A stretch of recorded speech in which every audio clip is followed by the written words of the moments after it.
Так, ну вот, друзья мои, Hilux, 73 тысячи пробег, 16 года. Сейчас январь 2020. Вот, за все это время только масло менял. Вот, 70 тысяч поменял колодки передние. Сейчас приехал в сервис из-за того, что появился скрип в передке. Именно когда передок включаешь, и вибрация. Скрип такой.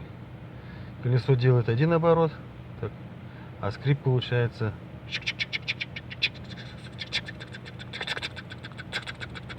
вот такой вот. И такое поскрипывание есть. Такое резиновое. Ну, характерное для крестовины.